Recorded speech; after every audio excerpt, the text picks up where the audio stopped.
अस्सलाम वालेकुम मेरी प्यारी बहनों, मेरी प्यारी माँओं। मुझे उम्मीद है आप सब लोग ठीक-ठाक होंगे और अपने घर में खैर खैरियत से होंगे।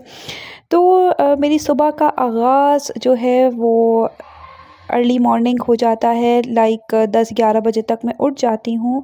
तो मेरी प्यारी बहनों, मेरी प्यारी माँओं, मेरा इस व्लॉग को बनाने का सिर्फ़ और सिर्फ़ मकसद आप सब की मदद करना है। जी मेरी प्यारी बहनों, मेरी प्यारी माँओं, जैसे कि आप लोग जानते हैं कि आजकल के दौर में अच्छे रिश्ते मिलना मुमकिन ही नहीं बल्कि नामुमकिन है। क्योंकि एक तो हमारे यहाँ ये दौर बड़ा चल गया है कि बेटों की जब तक उम्रें 35 साल 40 साल तक नहीं हो जाती, माएँ उनकी शादियाँ नहीं करती और उनको इस आसरे में रखती हैं कि हम तुम्हारे लिए अच्छी लड़की देख रहे हैं, हम तुम्हारे लिए अच्छी लड़की देख रहे हैं। लेकिन मैं जहाँ तक समझती हूँ कि अगर बेटा आपका अच्छा कमाने लग जाए, मैच्योर हो जाए, तो उसकी शादी टाइम पर यानी उसके मुकर्रर वक़्त पर या तो आप 25 साल में कर दें या फिर आप जो भी आपको मुनासिब लगे 30 साल से पहले अपने बच्चों की शादियाँ कर दें, चाहे वो बेटा हो, चाहे वो बेटी हो। लेकिन मेरी प्यारी माएँ ये नहीं सोचती, वो ये सोचती हैं कि बेटा जब तक 30 साल का ना हो जाए तब तक हम उसकी शादी नहीं करेंगे।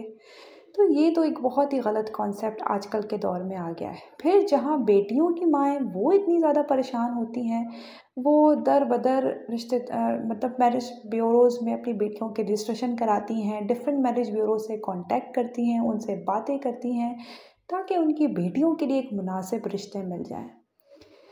क्योंकि आजकल जो है वो बेटा हो बेटी हो तमाम माँ बाप यही चाह रहे होते हैं कि बच्चों की अच्छी तालीम और तरबियत पहले की जाए और फिर उनकी शादियाँ की जाए। लेकिन मैं समझती हूँ कि ये कॉन्सेप्ट आजकल के दौर में बिल्कुल भी ठीक नहीं है। जहाँ बेटी की उम्र अगर आपकी 25 साल हो जाए तो उसको माँ बाप को चाहिए कि उस अपनी प्यारी बेटी की शादी जल्द से जल्द कर दें। मगर रिश्तों की बड़ी ही आजकल किल्लत हो चुकी है। जहाँ अगर लड़का अच्छा होता है तो वहाँ उसके माँ बाप, उसके घर वाले अच्छे नहीं होते और जहाँ लड़का और उसके घर वाले अच्छे होते हैं तो फिर वहाँ आपको नज़र आता है कि उनका घर-बार, उनका स्टेटस अच्छा नहीं है या फिर कभी लड़का शरीफ नहीं होता, कभी लड़की वाले सही नहीं होते, वो शरीफ नहीं होते, उनके कई मसले होते हैं। तो इस शादी-ब्याह में इतना फ्रॉड होता है कि बस। मैं आपको एक किस्सा सुनाती हूँ जो मेरी फ्रेंड के साथ पेश आया। उसकी मेरी दोस्त की शादी बहुत अच्छे घराने में हुई और खाते-पीते अच्छे घराने में हुई। लेकिन उसके साथ इतनी बड़ी ट्रेजेडी हुई कि मैं आपको बता नहीं सकती। उसके साथ ये ट्रेजेडी हुई कि शादी के 6 महीने तक तो वो बड़े से घर में रही और अच्छा खाती-पीती रही, अच्छी गाड़ी में घूमती रही। लेकिन 6 महीने बाद उसके मियाँ ने ये बता दिया उसको कि ये तो हमारा घर ही नहीं है, ये तो रेंट पर घर है। तो मेरी दोस्त इतना परेशान हुई, उसने अपने माँ-बाप से ये बात डिस्कस नहीं करी। उसने ये बात मुझसे डिस्कस करी और मैं उसके लिए भी इतना परेशान हुई, उसको मैं तसल्लियाँ दिलासे देती रही कि चलो यार तुम्हारी शादी हो गई, अब तुम्हें अपना घर बसाना चाहिए और वैसे भी पैसा तो औरत के नसीब से आता है। तो तुम अपने बिला वजह माँ बाप को परेशान करोगी, वो बिला वजह परेशान होंगे, तुम्हारी वजह से दुखी होंगे, तो ये बात नहीं बताओ। तो मुझे ये सोच के बड़ा ही अफ़सोस हुआ जब उसने ये बताया कि यार 6 महीने बाद ये घर-बार, ये गाड़ी, ये सब हमारा है ही नहीं। मतलब ये मेरे शौहर का, उसके घर वालों का नहीं है। उन लोगों ने मेरे साथ इतना बड़ा फ्रॉड किया। मतलब आप देखें कि हम ये सोच के शादी कर देते हैं अपनी बेटी की कि हाँ, लड़का बहुत ही तालीम याफ़्ता, बहुत पढ़ा लिखा, बहुत बड़ा स्टेटस, बहुत अच्छा फैमिली से ताल्लुक़ रखता है। लेकिन जब बाद में ये चीज़ें पता चलती हैं, तो बहुत दिल में अफ़सोस होता है। लेकिन मुझे एक बात समझ में नहीं आती कि माँ-बाप अपनी बच्चियों की शादी करने से पहले इन्वेस्टिगेशन क्यों नहीं करते हैं? उनको चाहिए कि वो अपनी बेटियों की शादी करने से पहले कम से कम एक बार खुलकर इन्वेस्टिगेशन ज़रूर करें। भले आप लड़के के ऑफ़िस में जाएँ, उसकी फ़ैमिली से एक दफ़ा नहीं कम से कम 6-7 महीने तक उससे मुलाकातें करें, उनको अपने घर पे डिनर पे इनवाइट करें, उनके घर पे जाएँ, उनकी फ़ैमिली से देखें, उनके स्टैंडर्ड ऑफ़ लिविंग को देखें कि आया हमारी बेटी वहाँ पे एडजस्ट हो सकती है या कोई ऐसी बात हो जो हमसे वो लोग छुपा रहे हों। क्योंकि कभी कभी जब हम जहाँ पे हम रिश्ता कर रहे होते हैं तो हमारा दिल मुतमईन नहीं होता, हम ये सोचते रहते हैं कि पता नहीं ये लड़का मेरी बेटी के लिए अच्छा है भी या नहीं, तो हमारा दिल इसी बात पर जो है वो धड़कता रहता है।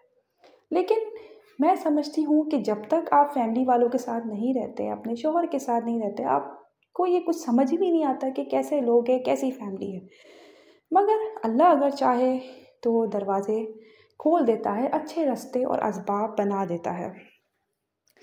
तो मैं अपनी माँ बहनों के लिए इतना ज़बरदस्त एक वजीफ़ा लेकर आई हूँ जिसको आप पढ़ेंगे तो आपके पास आपकी बेटियों के रिश्ते खिंचे चले आएंगे, ऐसे रिश्ते आएंगे जिसका आपको गुमान भी नहीं होगा।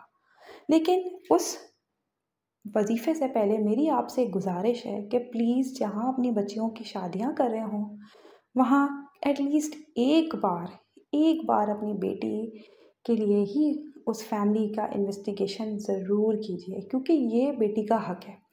पहले तो अपनी बेटी से ज़रूर पूछें कि आप उस घर पे जाने को तैयार हैं, आपको वो लड़का पसंद है, तो फिर जाकर आप आगे जो है वो लड़के के घर बार में इन्वेस्टिगेशन ज़रूर करें। तो चलिए मैं अब आपके लिए एक बेहतरीन एक ज़बरदस्त सा वजीफ़ा लेकर आई हूँ जिससे ना सिर्फ ये कि आपकी बच्चियों की शादियाँ बहुत जल्द हो जाएगी और आप माँ बाप अपनी बच्चियों के फ़र्ज़ से जल्द सब दोष हो जाएंगे।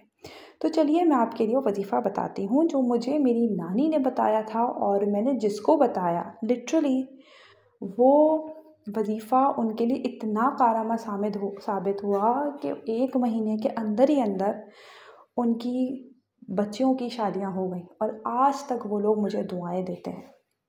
अभी लास्ट टाइम मेरी दोस्त की शादी नहीं हो रही थी, आज से 1 डेढ़ साल पहले, तो उसकी मदर बहुत परेशान थी। मैं उसके घर गई, मैंने उससे बातें करी। जब मुझे पता चला कि उसकी माँ इस चीज़ की वजह से इतनी परेशान है तो फिर मैंने उसको भी ये वजीफ़ा बताया, अपनी दोस्त को, उनकी मदर को।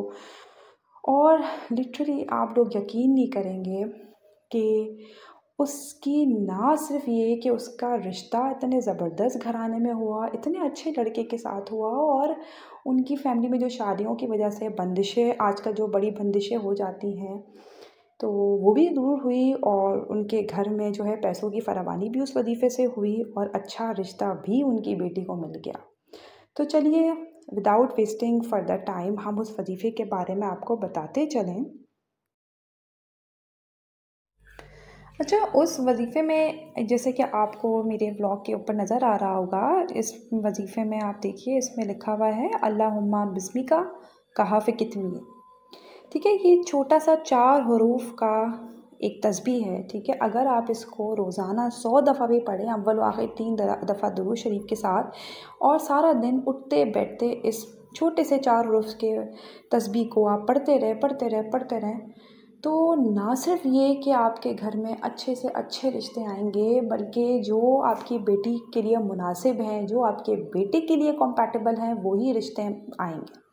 और दूसरी बात कि जिस घरों में आजकल ये बड़ा कॉन्सेप्ट हुआ है, आजकल बंदिशें बड़ी हो रही होती हैं कि कभी बेटी की शादी में इतनी बंदिश है तो कभी बेटे की शादी में इतनी बंदिश है, हम रिश्ता बेटी का देख देख के थक जाते हैं। लेकिन लोग यही कहते हैं कि हमारी बेटी की शादी में बंदिश आ रही है, हमारी बेटी की शादी में बंदिशें हैं, जादू है, वो है, फलाना ढिमकाना, यही सारी चीज़ें चल रही होती हैं। तो उसके लिए एक बेहतरीन मैं आपको एक अमल बताऊंगी जिससे आपकी जादू की बंदिशें भी ख़त्म हो जाएंगी। ठीक है, बल्कि इसके अलावा आपकी जो जो बंदिशें हैं कारोबार में, आपकी नौकरियों में, आपके कारोबार में, बिज़नेस में, नौकरियों में जो भी बंदिश है शादी में, वो सब की सब दूर हो जाएगी। रोज़ाना आपने एक दफ़ा जो है वो सूरह बकरा को आपने एक दफ़ा, मतलब हफ्ते में एक दफ़ा आपने पढ़ना है। ठीक है, अगर बहुत अच्छी बात है अगर आप रोज़ाना एक दफ़ा पढ़ लें, लेकिन कम से कम हफ्ते में एक दफ़ा पूरी सूरह बकरा जो 2.5 पारे की होती है वो आप पढ़ लें, तो मैं आपको यकीन दिलाती हूँ, बल्कि गारंटी देती हूँ कि आपकी शादी में जितनी भी बंदिशें हैं, आपकी नौकरी में बंदिश है, आपके कारोबार में बंदिश है, उससे ये तमाम बंदिशें दूर हो जाएंगी। आप एक दफ़ा ये अमल करके तो देखिए, आपको इंस्टेंट रिज़ल्ट मिलेंगे विदिन 1 मंथ के अंदर ही अंदर। तो आप ये अमल ज़रूर कीजिए।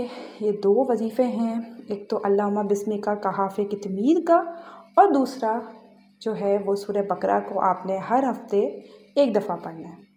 तो आप देखिएगा और मुझे कमेंट सेक्शन में ज़रूर बताइएगा अपने एक्सपीरियंस के बारे में, और मुझसे वादा कीजिए कि आप ये दोनों वजीफ़े करेंगे और मुझे ज़रूर बताएंगे कमेंट में अपने एक्सपीरियंस ज़रूर।